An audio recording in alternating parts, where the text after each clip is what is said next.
Online ಜೂಟಾಟದಲ್ಲಿ ಸೋತು ಸಾಲದ ಸುಳಿಗೆ ಸಿಲುಕಿದ ವಿದ್ಯಾರ್ಥಿ, ಕಾರ್ಮಿಕ ಮಹಿಳೆಯನ್ನು ಬಾವಿಗೆ ತಳ್ಳಿ ಕೊಲೆಗೆ ಯತ್ನ.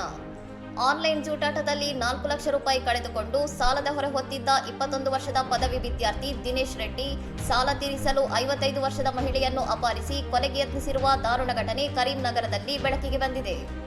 ಬಲಿಪಶು ಗಂಗಾಧರ ಲಕ್ಷ್ಮಿಯನ್ನು ಬೈಕ್ನಲ್ಲಿ ಕೃಷಿ ಹೊಲಕ್ಕೆ ಕರೆದೊಯ್ದ ಆರೋಪಿ ಹಲ್ಲೆ ನಡೆಸಿ ಚಿನ್ನಾಭರಣ ಹಾಗೂ ಬೆಳ್ಳಿಯ ಉಂಗುರಗಳನ್ನು ದೋಚಿ ಆಕೆಯನ್ನು ಬಾವಿಗೆ ತಳ್ಳಿದ್ದಾನೆ. ಸಾಕ್ಷಿ ನಾಶಪಡಿಸಲು ಬಾವಿಯಲ್ಲಿದ್ದ ಹಗ್ಗವನ್ನು ಕತ್ತರಿಸಿದ್ದಾನೆ. ಆದರೆ ಈಜಲು ತಿಳಿದಿದ್ದ ಲಕ್ಷ್ಮಿ ಬಾವಿಯೊಳಗಿನ ಪೈಪ್ಲೈನ್ಗೆ ಅಂಟಿಕೊಂಡು ಜೀವ ಉಳಿಸಿಕೊಂಡಿದ್ದು, ಮರುದಿನ ರೈತರ ನೆರವಿನಿಂದ ಪಾರಾಗಿದ್ದಾರೆ. ಕರೀಂನಗರ ಪೊಲೀಸರು ಸಿಸಿಟಿವಿ ದೃಶ್ಯಾವಳಿ, ಮೊಬೈಲ್ ಕರೆಗಳ ಮಾಹಿತಿ ಹಾಗೂ ತಾಂತ್ರಿಕ ಸಾಕ್ಷ್ಯಗಳನ್ನು ಆಧರಿಸಿ ಕಾರ್ಯಾಚರಣೆ ನಡೆಸಿ ಮಾರುಕಟ್ಟೆ ಪ್ರದೇಶದಲ್ಲಿ ಆರೋಪಿಯನ್ನು ಬಂಧಿಸಿದ್ದಾರೆ.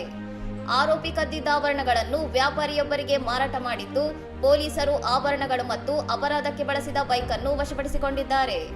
ಸಣ್ಣ ವಯಸ್ಸಿನಲ್ಲೇ ಆನ್ಲೈನ್ ಜೂಟಾಟ ಮತ್ತು ಬೆಟ್ಟಿಂಗ್ಗಳ ಮೋಹಕ್ಕೆ ಬಿದ್ದು ಯುವಕರು ಗಂಭೀರ ಅಪರಾಧಗಳತ್ತ ಸಾಗುತ್ತಿರುವುದು ಆತಂಕಕಾರಿ ಬೆಳವಣಿಗೆಯಾಗಿದೆ ಎಂದು ಪೊಲೀಸರು ಎಚ್ಚರಿಸಿದ್ದಾರೆ.